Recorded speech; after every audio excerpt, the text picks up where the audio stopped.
안녕하세요. 사연 읽어주는 남녀입니다. 오늘도 와주셔서 감사드리며 그럼 오늘의 사연 바로 시작하겠습니다. 새벽 3시였습니다. 장마철 폭우가 창문을 두드리고 있었어요. 저는 잠들지 못한 채 천장을 바라보고 있었죠. 남편이 떠난 뒤로 깊이 잠든 적이 없었습니다. 밤마다 찾아오는 고요함이 저를 짓눌렀어요. 어둠 속에서 혼자 숨쉬는 것조차 버거웠죠. 그때 전화벨이 울렸습니다. 동생이었어요. 누나, 어머니가 어머니가 왜? 무슨 일이야?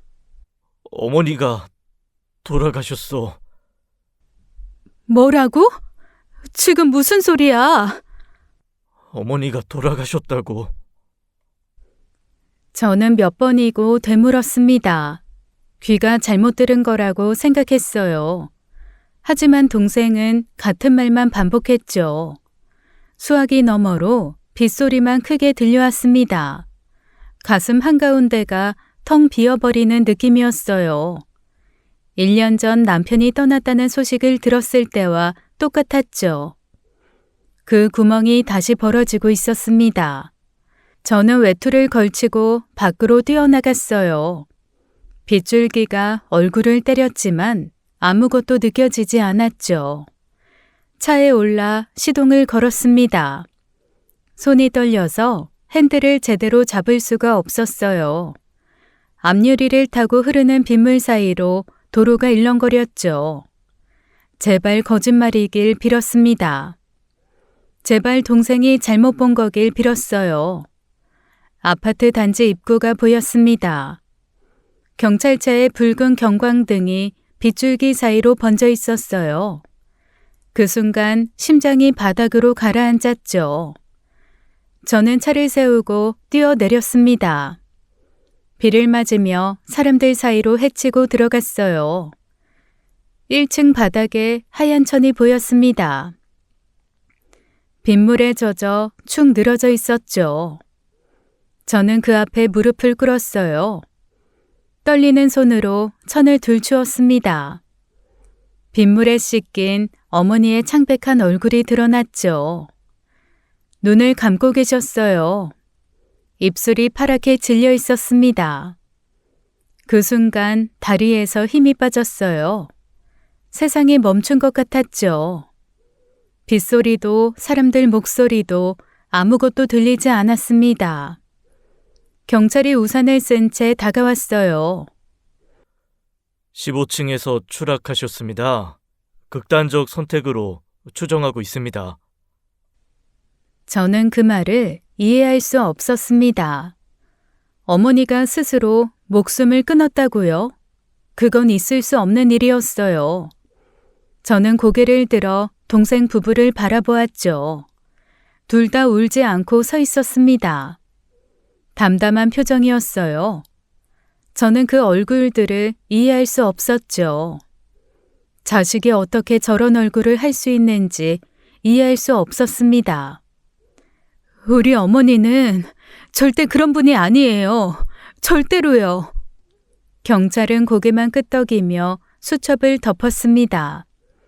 빗물이 어머니의 얼굴 위로 계속 떨어지고 있었어요. 저는 그 자리에서 일어날 수가 없었죠. 1년 만에 또다시 사람을 잃었습니다. 이번엔 어머니였어요. 빈소에 들어섰습니다. 국화향이 코끝을 스쳤어요. 익숙한 냄새였죠. 1년 전에도 이 냄새를 맡았습니다. 그때도 저는 이렇게 빈소 문 앞에 서 있었어요. 다리가 굳어서 한 발짝도 움직일 수 없었죠. 어머니의 영정사진이 정면에 놓여 있었습니다. 환하게 웃고 계셨어요. 저는 그 웃음을 바라볼 수가 없었죠. 눈을 마주치면 무너질 것 같았습니다. 영정 속 어머니의 얼굴이 흐려지기 시작했어요. 그 자리에 남편의 얼굴이 겹쳐 보였죠. 1년 전 이맘때였습니다. 저는 똑같은 자리에 서 있었어요. 똑같은 국화향을 맡았죠. 똑같은 눈물을 흘렸습니다. 1년 사이에 두 번째 장례식이었어요. 저는 그 사실이 믿기지 않았죠. 다리에 힘이 풀려 그 자리에 멍하게 서 있었습니다. 누군가 저를 부축해 의자에 앉혔어요. 누구였는지는 기억나지 않았죠. 빈소 구석에 앉아 벽을 바라보았습니다. 남편이 떠난 날 아침이 떠올랐어요. 평소와 다름없는 아침이었죠. 남편은 밥을 먹고 넥타이를 맸습니다. 제가 끓인 된장찌개를 맛있다고 했어요. 현관에서 신발을 신으며 다녀오겠다고 했죠. 저는 설거지를 하다 말고 그 뒷모습을 바라보았습니다. 문이 닫히는 소리가 들렸어요. 그게 마지막이 될 줄은 몰랐죠. 그날 저녁 경찰에게서 전화가 왔습니다. 남편이 한강에서 발견되었다고 했어요. 저는 그 말을 이해하지 못했죠. 아침에 밥을 먹고 출근한 사람이 왜 한강에 있느냐고 물었습니다. 경찰은 대답하지 않았어요. 그날 밤 저는 영안실에서 남편의 얼굴을 보았죠. 차갑게 굳어 있었습니다. 아침에 본 그 얼굴이 맞는지 알 수 없었어요. 저는 두 손으로 얼굴을 감쌌습니다. 왜 아무 징조도 알아채지 못했을까요? 왜 그날 아침 남편의 눈을 제대로 보지 못했을까요? 밥을 먹으면서 무슨 생각을 하고 있었는지 묻지 않았어요. 그냥 평범한 아침이라고 생각했죠. 그 후회가 1년 동안 저를 갉아먹었습니다. 잠들기 전마다 그 뒷모습이 떠올랐어요. 현관문이 닫히는 소리가 귓가에 맴돌았죠. 숨쉬는 것조차 죄인 것 같았습니다. 어머니마저 같은 선택을 했다는 경찰의 말이 머릿속에서 맴돌았어요. 남편도 스스로 목숨을 끊었다고 했죠. 어머니도 그랬다고 했습니다. 두 사람 다 저에게 아무 말도 하지 않았어요. 저는 아무것도 몰랐죠. 또다시 아무것도 알아채지 못했습니다. 고개를 들어 어머니 영정사진을 다시 바라보았어요. 어머니는 여전히 웃고 계셨죠. 저렇게 환하게 웃는 분이 스스로 목숨을 끊었다고요? 그건 아니었습니다. 가슴 깊은 곳에서 확신이 솟아올랐어요. 이건 뭔가 잘못되었죠. 장례식장 밖으로 빗소리가 끊임없이 들려왔습니다. 저는 영정사진 앞에서 눈을 감았어요. 어머니의 마지막 순간이 어땠을지 상상조차 할 수 없었죠. 조문객들이 하나둘 빈소에 들어왔습니다. 고개를 숙이며 저에게 인사했어요. 저는 자리에서 일어나 맞절을 했죠. 몸이 자동으로 움직였습니다. 머릿속은 텅 비어 있었어요. 얼마나 힘드시겠어요. 어머니가 그러실 분이 아닌데 어떻게 이런 일이. 저는 그 말들을 들으며 아무 대답도 하지 못했습니다. 입술이 굳어서 움직이지 않았어요. 그저 고개만 끄덕였죠. 1년 전에도 이랬습니다. 남편 장례식 때도 사람들은 똑같은 말을 했어요. 힘드시겠다. 어떻게 이런 일이? 라고 했죠. 저는 그때도 아무 말도 할 수 없었습니다. 같은 말들이 귓가에 맴돌았어요. 1년이 지났는데도 아무것도 달라지지 않았죠. 저는 여전히 아무것도 이해할 수 없었습니다. 왜 이런 일이 생기는지 알 수 없었어요. 무력감이 온몸을 짓눌렀죠. 조문객들이 빠져나간 뒤 빈소가 조용해졌습니다. 저는 홀로 구석에 앉아 있었어요. 어머니의 마지막 모습을 떠올려 보려고 했죠. 하지만 기억이 흐릿했습니다. 최근에 어머니와 언제 마지막으로 통화했는지조차 정확히 떠오르지 않았어요. 1달 전이었을까요? 2달 전이었을까요? 저는 그것조차 알지 못했죠. 남편이 죽은 뒤 저는 방 안에만 있었습니다. 커튼을 치고 이불 속에 파묻혀 지냈어요. 세상과 단절된 채 살았죠. 어머니가 전화를 하면 짧게 받고 끊었습니다. 괜찮다고만 했어요. 어머니가 집에 오겠다고 하면 오지 말라고 했죠. 혼자 있고 싶다고 했습니다. 어머니는 그때마다 알았다고 하셨어요. 목소리가 어두웠지만 저는 신경 쓰지 않았죠. 제 슬픔에만 빠져 있었습니다. 어머니의 슬픔은 보지 못했어요. 어머니도 아들을 잃은 것처럼 사위를 잃었는데 저는 그 생각을 하지 못했죠. 어머니가 무엇 때문에 힘들어했는지 저는 몰랐습니다. 무슨 고민이 있었는지 물어본 적이 없었어요. 동생네와는 어떻게 지내는지도 관심 없었죠. 1년 동안 저는 어머니에게 무심했습니다. 딸이라는 사람이 1년 동안 얼굴 한번 비추지 않았어요. 전화 한 통 제대로 하지 않았죠. 그 사실이 가슴을 짓눌렀습니다. 좀 더 자주 찾아뵀으면 이런 일이 없었을 거예요. 제가 옆에 있었으면 어머니가 이렇게 되진 않았을 거예요. 저 때문이라는 생각이 머릿속을 떠나지 않았죠. 빈소에 다시 정적이 흘렀습니다. 저는 고개를 들어 영정을 바라보았어요. 어머니의 눈이 저를 보고 있었죠. 저는 그 눈을 차마 마주할 수 없었습니다. 고개를 떨구고 바닥만 바라보았어요. 빈소의 공기가 숨을 막았습니다. 국화향과 사람들의 시선이 저를 짓눌렀어요.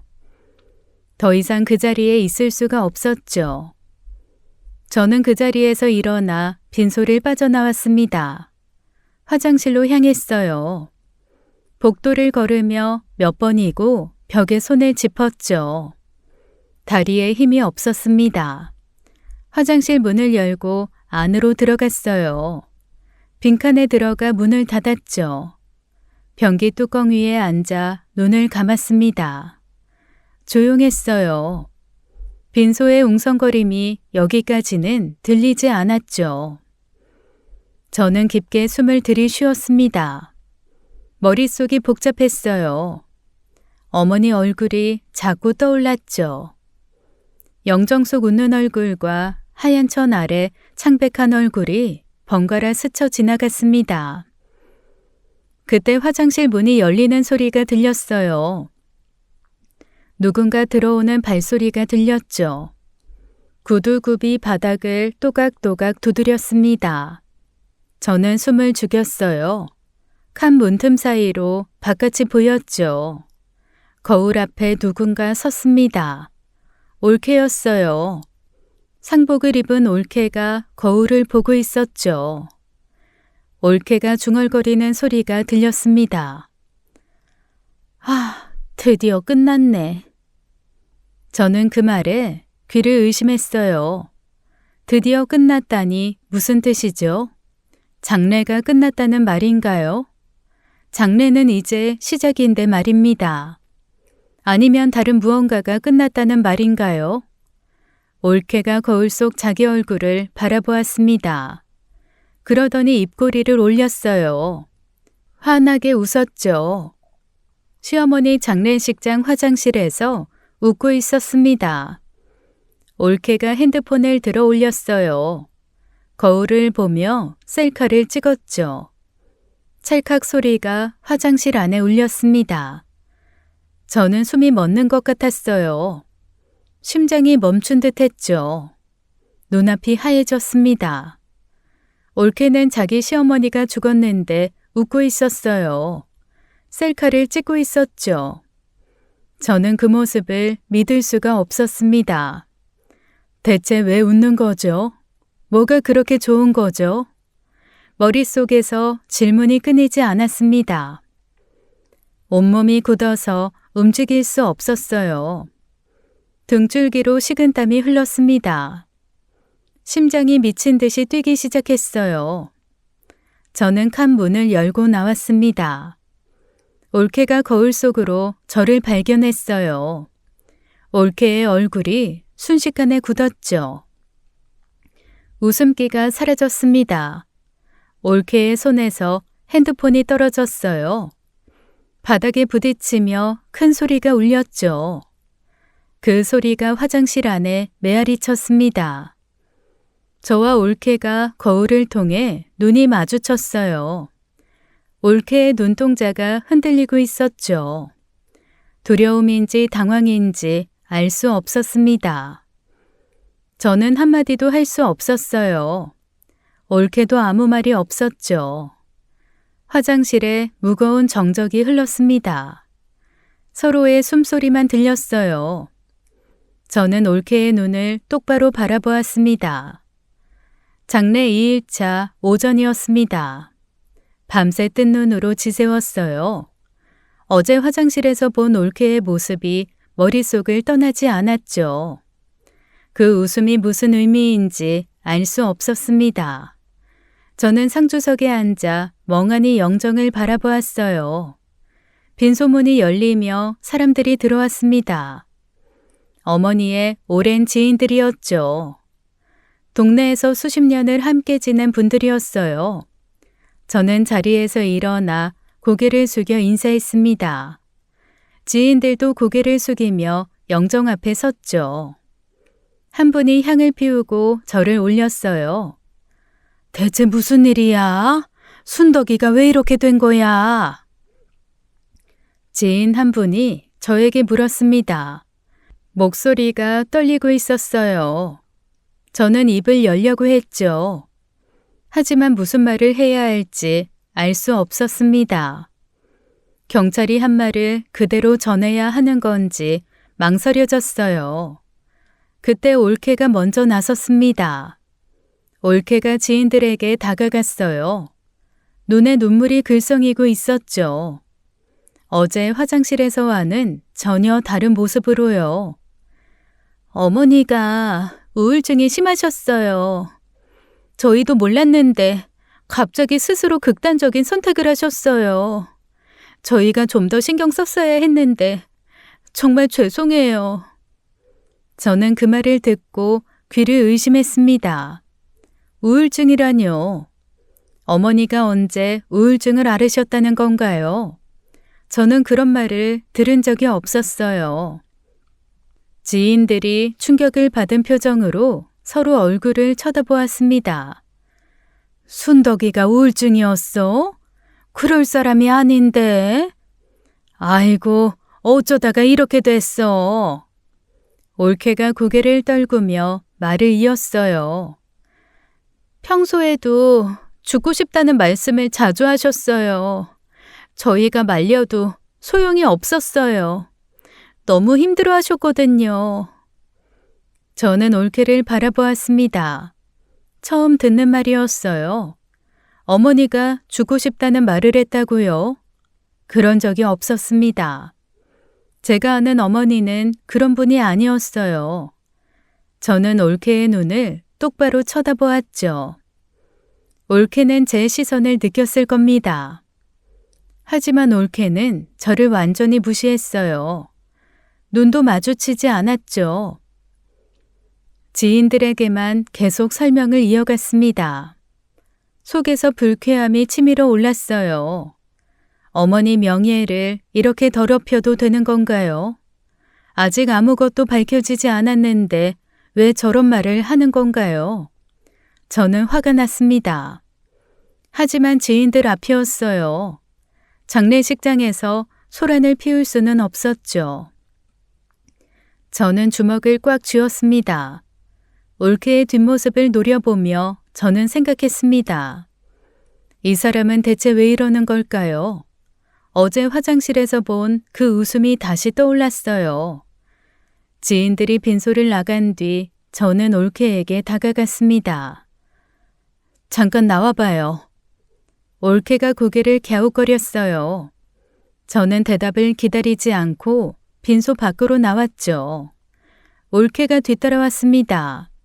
복도 구석으로 걸어갔어요. 사람들 눈에 띄지 않는 곳이었죠. 저는 올케를 마주보고 섰습니다. 가슴 속에서 분노가 끓어올랐어요.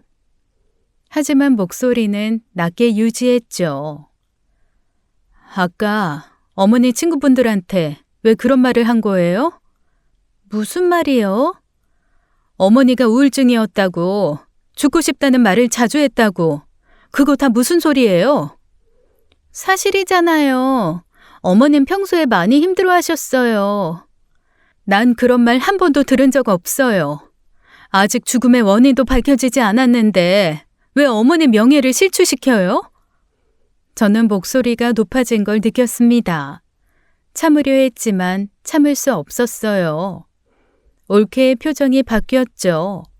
눈빛이 차가웠습니다. 그럼 형님은 어머님이 왜 돌아가셨다고 생각하는데요? 몰라요. 하지만 극단적인 선택은 절대 아니에요. 어머니는 그런 분이 아니야. 그럼 뭐예요? 누가 밀었다는 거예요? 올케가 갑자기 목소리를 높였습니다. 그날 새벽에 저희 부부도 집에 있었어요. 그럼 뭐냐고요? 저희가 어머님을 죽였다는 거예요? 형님, 지금 그 말을 하는 거예요? 저는 그 말에 멈칫했습니다. 눈을 가늘게 떴어요. 올케를 물끄러미 바라보았죠. 난 그런 말 한 적 없어요. 어머니가 사고로 떨어졌을 수도 있다고 생각한 거예요. 베란다에서 실족했을 수도 있잖아요. 근데 올케야말로 왜 그렇게 이상하게 받아들여요? 왜 그런 말을 해요? 올케의 말문이 막혔습니다. 입을 열었다 닫았어요. 아무 말도 하지 못했죠. 올케는 왜 저런 말을 한 걸까요? 저는 이때까지는 상상도 못한 생각이었습니다. 어머니를 누가 죽였다고요? 올케 눈동자가 흔들리고 있었습니다. 저는 그 모습을 똑똑히 보았어요. 올케에게서 뭔가 이상함이 느껴졌습니다. 화장실에서 웃던 얼굴이 떠올랐어요. 지인들에게 거짓말하던 모습이 떠올랐죠. 그리고 방금 스스로 내뱉은 저 말. 저는 올케의 눈을 똑바로 바라보았습니다. 올케는 제 시선을 피했어요. 복도에 무거운 침묵이 흘렀죠. 지금 무슨 일이 벌어지고 있는 건지 저는 알 수 없었습니다. 저는 올케를 똑바로 바라보았습니다. 물러서지 않았어요. 어머니, 우울증 같은 거 없었어요. 극단적인 선택을 할 뿐도 아니고. 올케가 어머니를 얼마나 안다고 그런 말을 해요? 그러니 다시는 그런 말 함부로 하지 마요. 제 말에 올케가 코웃음을 쳤습니다. 코끝으로 비웃는 소리가 났어요. 형님이 뭘 아냐는 표정이었죠. 그 눈빛이 저를 깔보고 있었습니다. 형님이 어머니를 얼마나 안다고 그래요? 매부 돌아가신 뒤로 형님이 이 집안에 관심이나 있었어요? 어머니가 어떻게 지내시는지 알기나 했어요? 저는 그 말에 입술이 굳었습니다. 아무 말도 나오지 않았어요. 형님은 몰라요. 그동안 어머니가 얼마나 힘들어 하셨는지. 밤마다 잠을 못 주무시고 식사도 제대로 안 하시고 저희가 옆에서 얼마나 애를 썼는지 형님은 몰라요. 올케의 목소리가 점점 높아졌습니다. 어머니 우울증이 얼마나 심했는지 알아요? 저희 부부가 얼마나 고생했는지 알아요? 새벽에 갑자기 우시고 혼자 중얼거리시고 그거 다 저희가 감당했어요. 형님은 그때 뭐 했어요? 저는 반박하려고 입을 열었습니다. 하지만 말이 나오지 않았어요. 형님이 장녀잖아요. 맏딸이잖아요. 근데 매부 돌아가시고 나서 뭐 했어요? 자기 슬픔에만 빠져서 집 밖으로 나오지도 않았잖아요. 어머니가 형님 걱정에 얼마나 속을 태우셨는지 알아요? 형님 때문에 어머니가 더 힘들어 하신 거예요. 그 말이 제 심장을 찔렀습니다. 숨이 막혔어요. 아무런 반박도 할 수가 없었죠. 올케의 말이 틀리지 않았기 때문입니다. 머릿속에 지난 1년이 스쳐 지나갔어요. 어머니 목소리가 어떠했는지 기억도 나지 않았습니다. 장녀라는 사람이 어머니를 완전히 버렸죠. 그런 제게 올케에게 무슨 할 말이 있겠나요? 저는 입술을 깨물었습니다. 피가 나는 것 같았어요. 고개가 저절로 떨어졌죠.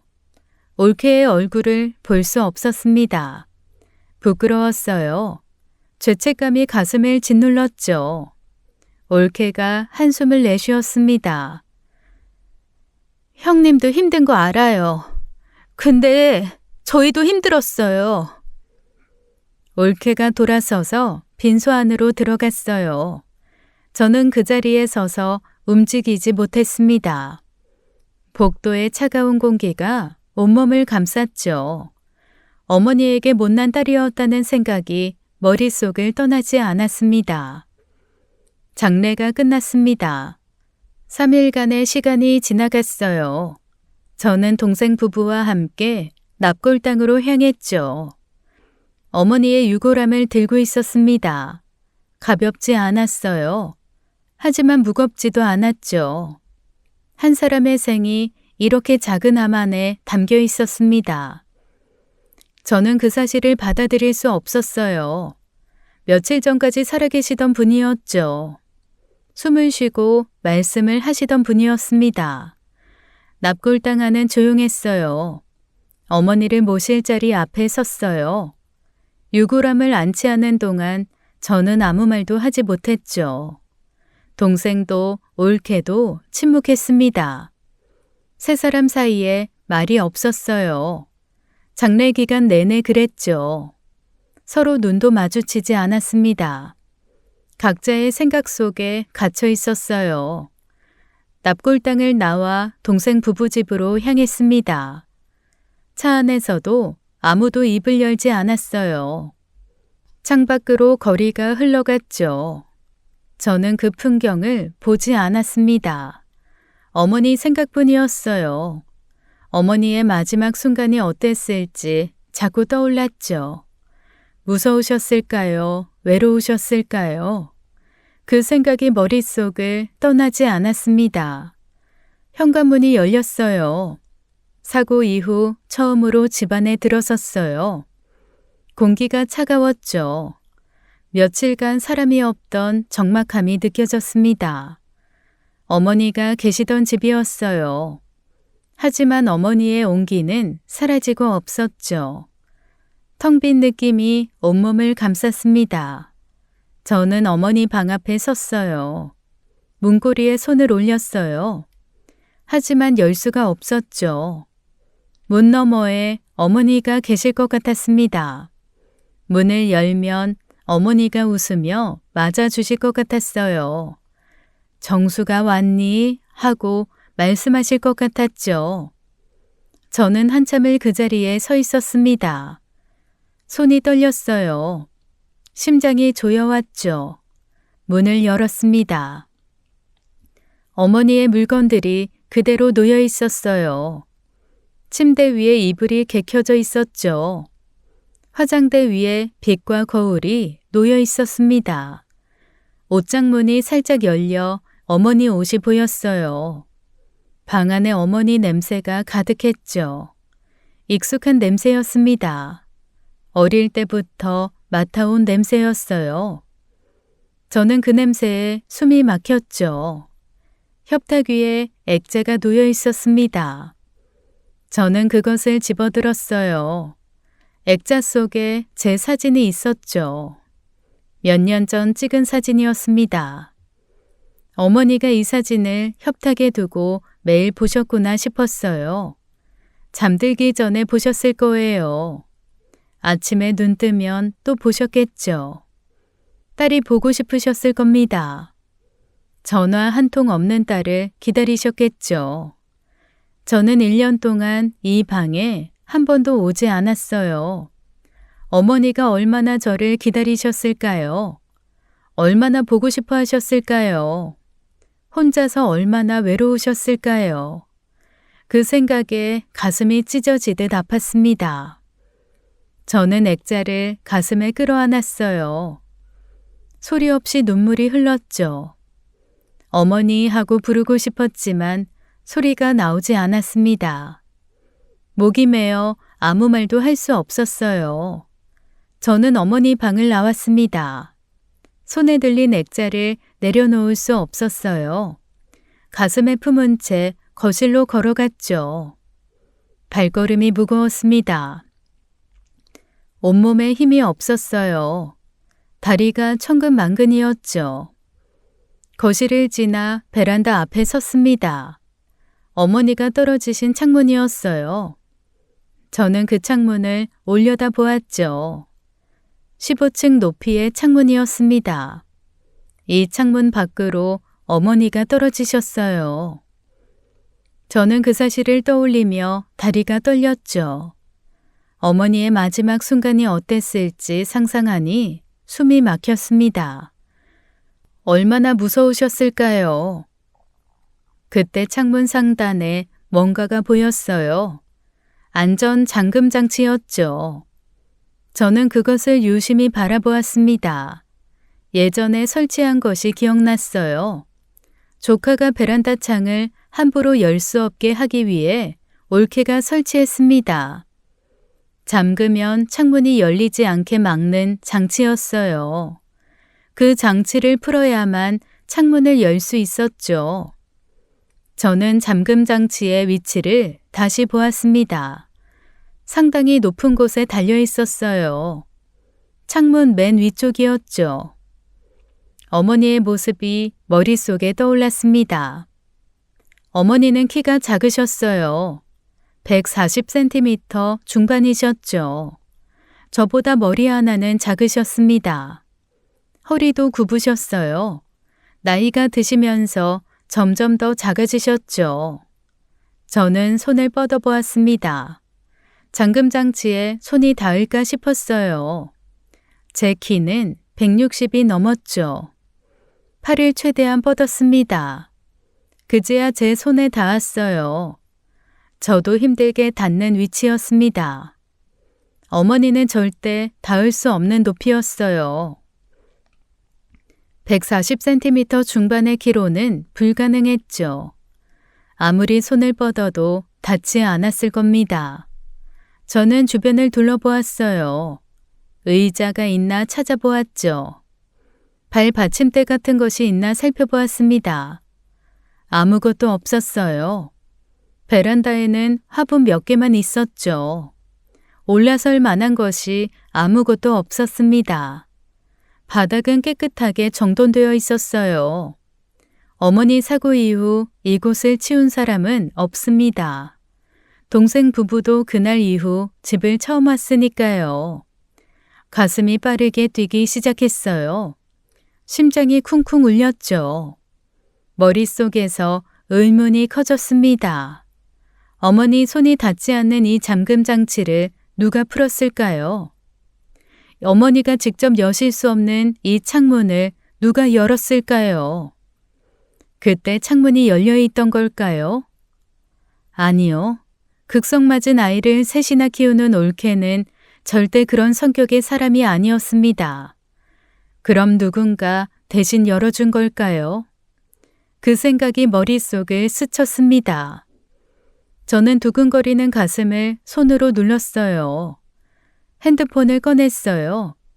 떨리는 손으로 카메라를 켰죠. 창문과 잠금 장치를 사진으로 찍었습니다. 여러 각도에서 찍었어요.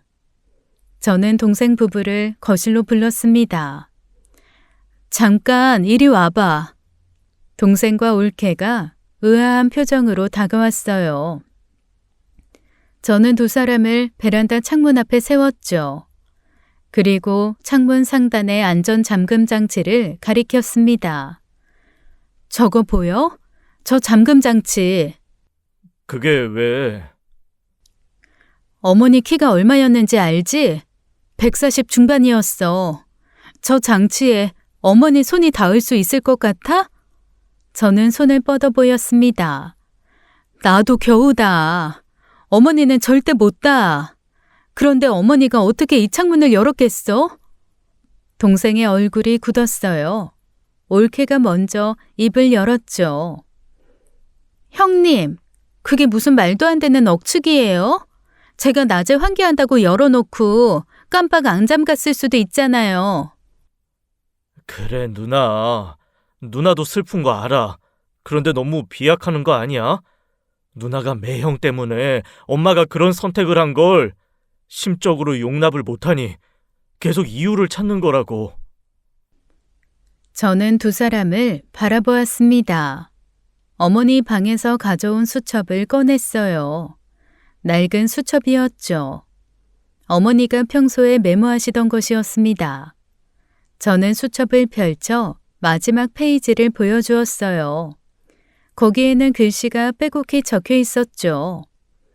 제 생일날 해줄 음식 목록이었습니다. 미역국, 잡채, 갈비찜, 재료 준비 내용도 함께 적혀 있었어요. 미역은 어디서 사고, 소고기는 어디서 사고, 하나하나 꼼꼼하게 적어두셨죠. 제 생일은 어머니가 돌아가시고 나흘 뒤였습니다. 어머니는 제 생일을 준비하고 계셨어요. 딸에게 해줄 음식을 고민하고 계셨죠. 그런 어머니가 갑자기 스스로 목숨을 끊었다고요. 저는 떨리는 손으로 수첩을 들었습니다. 이거 봐.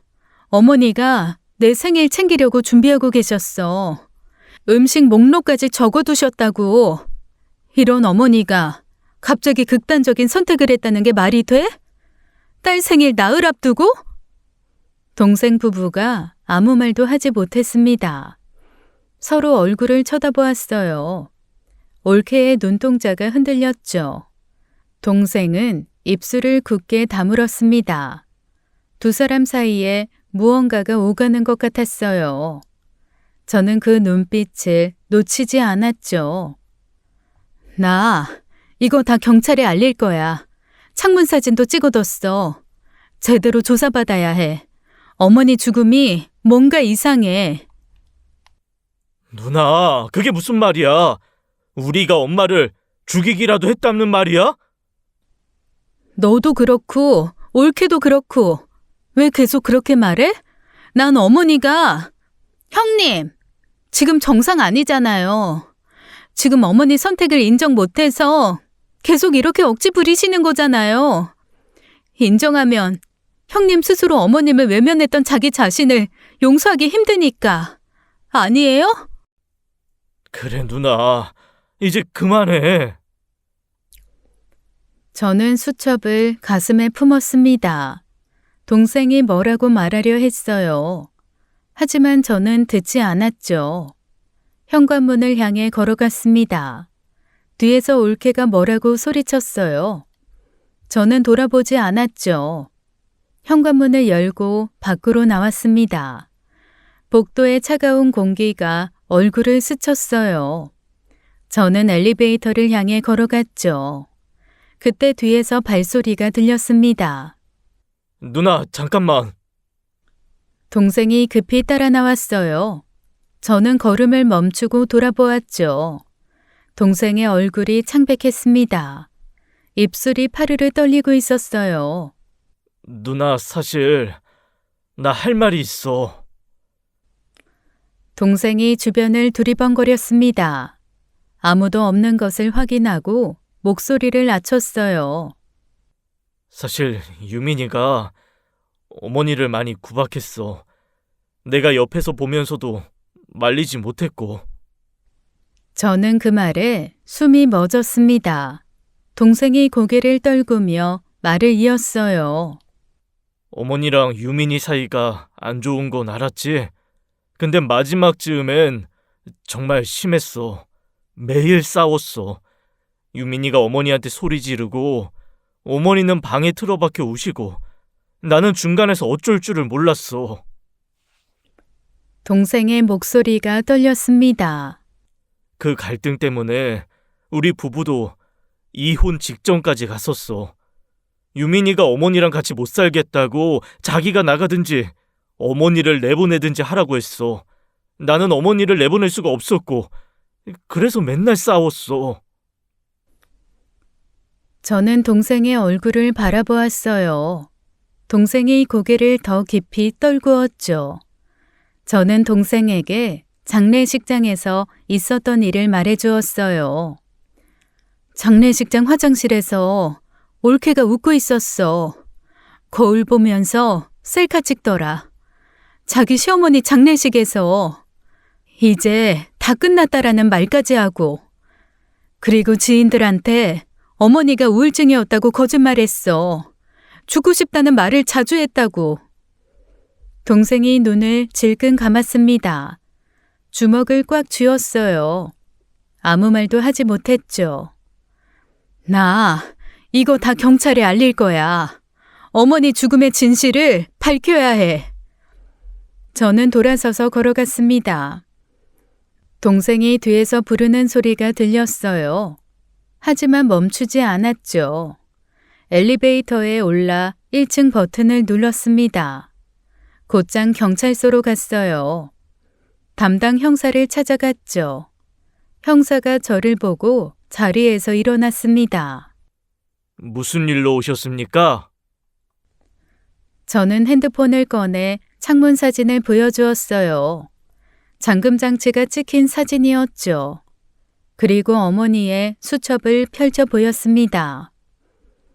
어머니 키로는 저 장치에 손이 안 닿아요. 그리고 이 수첩 좀 보세요. 어머니가 제 생일 준비하고 계셨어요. 생일이 나흘 뒤였거든요. 이런 어머니가 갑자기 극단적인 선택을 했다는 게 말이 돼요? 형사가 사진과 수첩을 번갈아 보았어요. 고개를 갸웃거리며 기록을 다시 펼쳤죠. 한참을 들여다보았습니다. 저희도 다시 조사해 보겠습니다. 경찰이 재수사를 시작했습니다. 며칠 뒤 형사에게서 연락이 왔어요. 경찰서로 와달라고 했죠. 저는 곧장 경찰서로 향했습니다. 무슨 소식일지 가슴이 떨렸어요. 형사가 저를 조사실로 안내했습니다. 책상 위에 서류가 놓여 있었어요. 형사가 서류를 펼치며 말했죠. 어머니 금융거래 내역을 조회해 봤습니다. 이상한 점이 발견됐어요. 저는 숨을 죽이고 들었습니다. 어머니 계좌에서 사망 이틀 전에 현금 2천만 원이 인출됐습니다. 2천만 원이라는 말에 귀를 의심했어요. 저는 형사를 바라보았죠. 2천만 원이요? 어머니가 직접 인출하신 건가요? 아닙니다. 은행에 확인해 보니 며느리 되시는 분이 대리 인출하셨더군요. 시어머니 통장과 도장을 가지고 오셨다고 합니다. 올케였습니다. 올케가 어머니 돈을 빼간 거였어요. 저는 주먹을 꽉 쥐었죠. 며느리분이 시어머니와 함께 살면서 평소에도 은행 업무를 대신 봐왔다고 하더군요. 그래서 은행에서도 별 의심 없이 인출을 허용했다고 합니다. 저는 이를 악물었어요. 올케가 그 신뢰를 악용한 거였죠. 어머니를 속인 거였습니다. 며느리분을 불러서 조사했습니다. 뭐라고 했어요? 처음에는 모른다고 하더군요. 그런 적 없다고 발뺌했습니다. 하지만 은행 CCTV와 인출 기록을 보여주니까 결국 인정했어요. 형사가 조서를 펼쳐 보여주었습니다. 올케의 진술이 적혀 있었어요. 시어머니를 모시느라 고생한 게 억울해서 그랬다고 하더군요. 자기가 고생한 대가라고 생각했다고요. 시어머니 동의 없이 돈을 뺀 건 맞지만 자기는 절대로 시어머니를 죽이지 않았다고 강하게 부인하고 있어요. 금전 횡령 사실과 창문 잠금 장치 같은 물리적 증거를 종합해서 저희도 뭔가 찜찜한 게 있어서 추가 조사를 진행할 예정입니다. 저는 경찰서를 나오며 생각했어요. 올케가 범인이 틀림없었죠. 어머니 돈을 빼돌리고 어머니를 죽인 거였습니다. 장례식장에서 웃던 그 얼굴이 떠올랐어요. 드디어 끝났다고 중얼거리던 그 목소리가 떠올랐죠. 그때 이미 다 계획되어 있었던 거였습니다. 저는 이를 갈았어요. 올케를 용서할 수 없었죠. 반드시 죗값을 치르게 해야 했습니다. 며칠 뒤 형사에게서 연락이 왔습니다. 올케가 구속수사에 들어간다는 소식이었어요. 금전 횡령 혐의로 구속영장이 발부되었다고 했죠. 저는 전화를 끊고 한참을 멍하니 앉아 있었습니다. 올케의 행동이 너무 괘씸했어요. 어머니가 너무 허무하게 떠나셨다는 생각에 슬픔이 밀려왔습니다. 가슴 한가운데가 텅 비어버린 느낌이었어요. 눈물이 흘렀죠. 어머니의 얼굴이 떠올랐습니다. 영정 속에서 웃고 계시던 그 얼굴이요. 저는 어머니가 남긴 수첩을 꺼냈습니다. 낡고해진 수첩이었어요. 표지가 닳아서 글씨가 잘 보이지 않았죠. 어머니가 오래전부터 쓰시던 것이었습니다. 저는 수첩을 천천히 펼쳤어요. 수첩에는 어머니의 모든 것이 적혀 있었습니다. 일관성 없이 그때그때 필요한 것들이 빼곡했어요.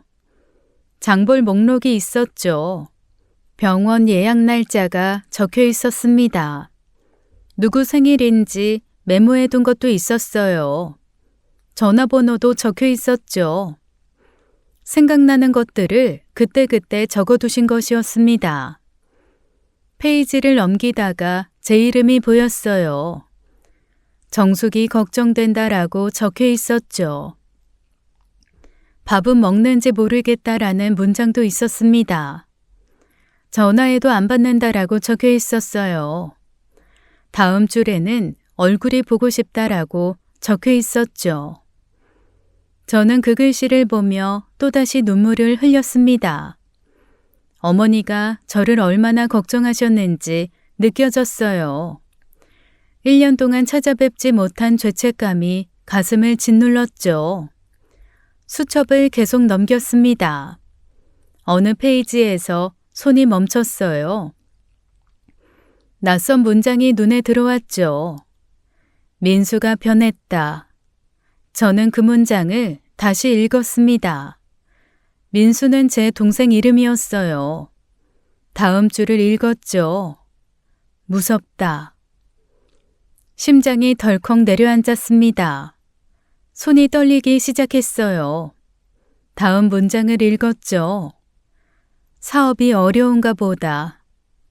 그 아래에 또 다른 문장이 있었습니다. 저는 숨을 멈추고 문장을 읽었어요. 나를 때렸다. 저는 눈을 의심했습니다. 몇 번이고 그 문장을 다시 읽었어요. 나를 때렸다. 어머니의 글씨가 틀림없었죠. 떨리는 손으로 쓴 듯 글씨가 흔들려 있었습니다. 동생이 어머니를 때렸다고요. 그게 무슨 말이죠? 저는 수첩을 들고 있는 손이 떨렸습니다. 머릿속이 하얘졌어요. 설마 하는 의심이 가슴속 깊은 곳에서 피어오르기 시작했죠. 저는 수첩을 들고 동생 집으로 향했습니다. 동생에게 따져 물어야 했어요. 대체 어머니를 어떻게 한 거냐고 물어야 했어요. 설마 진짜 수첩 내용처럼 어머니를 때린 거냐고 따져야 했죠. 동생 집 앞에 도착했습니다. 마침 동생이 1층 공용 현관문을 열고 나오고 있었어요. 가게 출근을 하려는 것 같았죠. 저는 동생 앞을 가로막았습니다. 민수야, 너 이리 와봐. 동생이 저를 보고 멈칫했어요. 저는 동생의 발을 붙잡았죠. 수첩을 펼쳐 동생 눈앞에 들이밀었습니다. 이게 뭐야? 어머니가 쓴 거야. 직접 읽어봐. 동생이 수첩을 내려다보았어요. 얼굴이 굳어졌죠. 민수가 변했다. 무섭다. 나를 때렸다. 이게 대체 무슨 소리야? 너가 어머니를 때렸어? 저는 소리를 질렀습니다. 동생이 한 발 물러섰어요. 눈동자가 흔들리고 있었죠. 누나, 이거 어머니가 치매 기운이 있어서 헛소리 적은 거야. 진짜야. 어머니 가끔 이상한 말씀하셨어. 없는 일도 있다고 하시고. 거짓말하지 마. 어머니가 치매라니. 그게 또 무슨 소리야. 어머니 정신 멀쩡하셨어. 너희들은 너희들 분리하면 치매다, 우울증이다. 없던 병을 다 만들어내는 거야? 아니야, 진짜야. 누나가 1년 동안 안 와서 모르는 거야. 사업이 어렵다는 건 뭐야? 어머니 유산 때문에 네가 그런 거야? 돈 때문에 어머니한테 손찌검한 거야? 동생의 얼굴이 불그락푸르락해졌습니다. 누나 지금 나한테 뭐라는 거야? 내가 돈 때문에 어머니를 어쨌다고? 나를 어떻게 보는 거야? 나 그런 사람 아니야. 동생이 크게 소리쳤어요. 저는 물러서지 않았죠. 그래? 그래 좋아. 네가 진짜 아무것도 안 했으면 어머니 유산 다 포기해. 우리 둘 다 포기하고 기부하자. 그럼 믿어줄게. 동생의 눈이 커졌습니다. 뭐? 내가 왜 그래야 하는데? 나도 어머니 자식이야. 왜 내가 유산을 포기해야 해? 네가 결백하면 포기할 수 있잖아. 누나야말로 1년 동안 뭐 했어? 어머니 얼굴도 안 비치고 전화도 안 받고. 그리고서 이제 와서 왜 난리야? 뭐? 유산을 포기해? 이씨, 뭐 그런 개 같은 소리가 다 있어? 누나는 뭔데? 나한테 이래라 저래라야? 저는 그 말에 숨이 막혔습니다. 하지만 물러설 수 없었어요. 옳게 잡아넣어 놓고 사실은 네가 범인인 거 아니야? 네가 어머니 민 거 아니냐고. 뭐? 이런 미친... 누나도 최근 1년 정신 나가 있는 거 아는데 할 말 못할 말은 가려, 알겠어? 꺼져. 다시는 내 앞에 나타나지 마. 동생이 저를 밀치고 지나갔어요. 고함을 지르며 차에 올라탔죠. 차가 급하게 출발했습니다. 저는 그 자리에 서서 동생이 사라지는 것을 바라보았어요. 가슴이 찢어지는 것 같았죠. 하지만 의심은 사라지지 않았습니다. 저는 분노와 혼란 속에 아파트 단지를 걸어 나왔습니다. 머릿속이 복잡했어요. 동생의 얼굴이 떠올랐죠. 화를 내며 꺼지라고 소리치던 그 얼굴이요. 정말 동생이 어머니를 죽인 걸까요? 저는 그 생각을 떨쳐낼 수 없었습니다. 그때 누군가 저를 불렀어요. 작은 목소리였죠.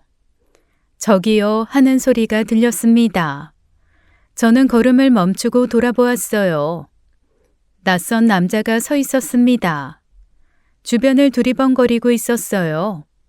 누가 볼까봐 조심하는 눈치였죠. 남자가 저에게 손짓을 했습니다. 이리 오라는 뜻이었어요. 저는 경계하며 다가갔죠. 남자가 목소리를 낮춰 말했습니다. 저기, 그날 새벽에 제가 뭔가를 봤어요. 저는 심장이 멈추는 것 같았어요. 그날 새벽이라면 어머니가 돌아가신 날이었죠. 뭘 봤는데요? 여기서 말하기 좀 그래요. 잠시 저쪽에 가서 이야기해요. 남자가 주차장 쪽을 가리켰습니다. 저는 망설였어요. 낯선 남자를 따라가도 되는 건지 불안했죠. 하지만 진실을 알아야 했습니다. 저는 남자를 따라갔어요. 남자가 주차된 차 앞에 섰습니다. 제 차에 타세요. 거기서 얘기해요. 저는 다시 망설였어요. 위험할 수도 있었죠. 하지만 이 남자가 뭔가를 알고 있었습니다. 저는 진실을 위해 차에 올라탔어요. 차 안에서 남자가 입을 열었습니다. 제가 증거 드릴게요. 대신 약속 하나만 해주세요. 무슨 약속이요? 저 신고하지 말아주세요. 소문도 내지 말아주시고요. 저는 무슨 말인지 이해할 수가 없었어요. 대체 무슨 말이에요? 남자가 머뭇거렸습니다. 얼굴이 붉어졌어요. 사실 제가 앞동에 마음에 드는 아가씨가 있어요. 그래서 밤마다 망원 렌즈 달린 카메라로 그쪽을 봐요. 저는 경악했습니다. 이 남자가 무슨 말을 하는 건지 믿을 수 없었어요. 변태였죠. 몰래 여자를 훔쳐보는 변태였습니다. 속이 뒤집어지는 것 같았어요. 하지만 이 남자가 뭔가를 봤다고 했습니다. 증거가 있다고 했어요. 저는 이를 악물고 말했죠. 알겠어요. 신고 안 할게요. 소문도 안 낼게요. 그러니까 뭘 봤는지 말해요. 남자가 핸드폰을 꺼냈습니다. 화면을 몇 번 터치하더니 저에게 보여주었어요. 사진이었죠. 망원 렌즈로 찍은 사진이었습니다. 저는 그 사진을 보고 숨이 멎었어요. 사진 속에는 베란다가 찍혀 있었습니다. 어머니가 사시던 집 베란다였죠. 그리고 거기에 두 사람이 있었어요. 누군가 어머니를 억지로 미는 장면이 찍혀 있었습니다. 그리고 그 사람은 동생이었어요. 동생이 어머니를 밀치고 있었습니다. 저는 눈앞이 캄캄해졌어요. 손이 떨렸어요. 동생이 어머니를 밀었습니다. 진짜 동생이 범인이었죠. 이 사진을 어떻게 해야 하나 고민했는데 어쨌거나 이 새끼는 진짜 나쁜 새끼니까 벌을 받아야 한다고 생각해서 말해드려요. 이런 쓰레기는 깜빵 보내야 하잖아요. 용기 낸 거니까 제발 전 신고하지 말아주세요. 저 이것 때문에 인생 망해요. 약속해주세요. 저는 남자의 말이 귀에 들어오지 않았습니다. 알겠어요. 사진 보내줘요. 지금 당장. 떨리는 손으로 핸드폰을 꺼냈어요. 남자에게서 사진 파일을 전송받았죠. 이것이 증거였습니다. 어머니의 진실이었어요. 저는 곧장 경찰서로 달려갔습니다. 다리가 후들거렸어요.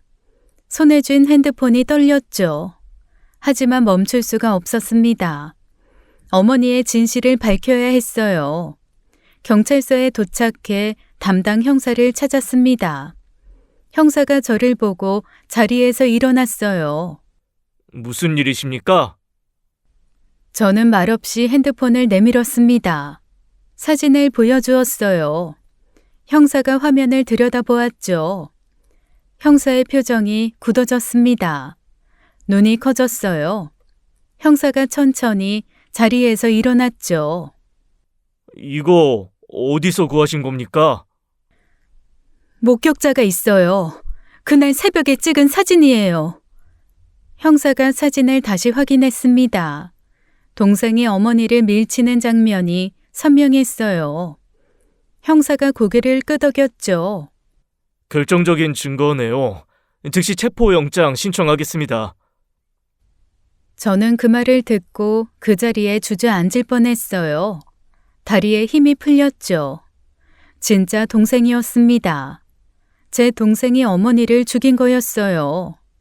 피를 나눈 남매가 어머니를 밀어 죽인 거였죠. 저는 그 사실을 받아들일 수가 없었습니다. 다음 날 아침이었어요. 저는 동생 집 근처에 서 있었습니다. 멀리서 지켜보고 있었죠. 경찰차 여러 대가 아파트 앞에 멈췄어요. 형사들이 차에서 내렸습니다. 동생 집으로 들어가는 것이 보였죠. 잠시 후 소란이 들렸습니다. 동생의 목소리였어요. 아니야, 내가 안 그랬어. 억울해. 동생이 거세게 저항하고 있었습니다. 형사들이 동생을 붙잡고 있었어요. 동생이 발버둥을 쳤죠. 놔! 나 안 그랬다고! 누나! 누나! 동생이 저를 발견하고 소리쳤습니다. 저는 그 자리에서 움직일 수 없었어요. 동생의 손에 수갑이 채워졌죠. 차가운 금속 소리가 들리는 것 같았습니다. 동생이 경찰차에 태워졌어요. 창문 너머로 동생의 얼굴이 보였죠. 울고 있었습니다. 저를 바라보며 울고 있었어요. 경찰차가 출발했습니다. 동생을 태우고 멀어져 갔어요. 저는 그 자리에 서서 눈물을 흘렸죠. 어머니를 죽인 범인은 동생이었습니다. 어릴 때 함께 뛰어놀던 동생이었죠. 가슴이 찢어지는 것 같았어요. 며칠 뒤 형사에게서 연락이 왔어요. 올케에 대한 구속이 취소되었다고 했죠. 석방 절차를 밟고 있다고 했습니다. 올케는 범인이 아니었어요. 돈을 빼돌린 건 맞지만 어머니를 죽이진 않았죠. 저는 집에 돌아와 어머니 사진을 꺼냈습니다. 액자 속에 어머니가 웃고 계셨어요. 저는 그 사진을 바라보며 오열했죠. 어머니, 죄송해요. 제가 너무 늦었어요. 소리내어 울었습니다. 눈물이 멈추지 않았어요. 어머니의 웃는 얼굴이 흐릿하게 번져 보였죠. 몇 달 뒤 재판이 열렸습니다. 저는 방청석에 앉아 동생을 바라보았어요. 동생은 고개를 숙인 채 피고인석에 서 있었죠. 재판에서 모든 것이 밝혀졌습니다. 동생의 가게가 힘들어졌어요. 빚이 쌓여갔죠. 동생은 어머니 집을 팔아 빚을 갚았습니다. 그래서 어머니를 자기 집으로 모셨던 거였어요. 하지만 가게는 계속 어려웠죠. 동생은 어머니 재산을 노렸습니다. 그날 새벽 어머니가 창밖을 보며 한숨을 쉬는 걸 보고 우발적으로 밀었다고 했어요. 저는 그 말을 듣고 눈을 감았죠. 돈 때문이었습니다. 동생은 돈 때문에 어머니를 죽인 거였어요. 판결이 내려졌습니다. 살인죄로 무기징역이었어요. 동생이 끌려나가면서 저를 바라보았죠. 저는 그 눈을 외면했습니다. 올케는 석방됐어요. 조카를 데리고 친정으로 돌아갔죠. 다시는 연락이 없었습니다. 저는 어머니 납골당을 찾았어요. 국화꽃을 들고 갔죠. 어머니 이름이 새겨진 곳 앞에 꽃을 놓았습니다. 무릎을 꿇고 두 손을 모았어요. 어머니, 죄송해요. 제가 1년 동안 곁에 없었어요. 제 슬픔에만 빠져서 어머니를 돌보지 못했어요. 제가 자주 찾아뵀으면 이런 일이 없었을 거예요. 용서해 주세요. 저는 고개를 숙인 채 한참을 울었습니다. 어머니는 아무 대답이 없었어요. 차가운 돌만이 저를 바라보고 있었죠. 후회는 늘 늦게 찾아온다는 것을 그제야 알았습니다. 지금까지 사연 읽어주는 남녀였습니다. 끝까지 시청해주신 여러분 감사드리며 저희는 다음 사연으로 돌아올게요. 감사합니다.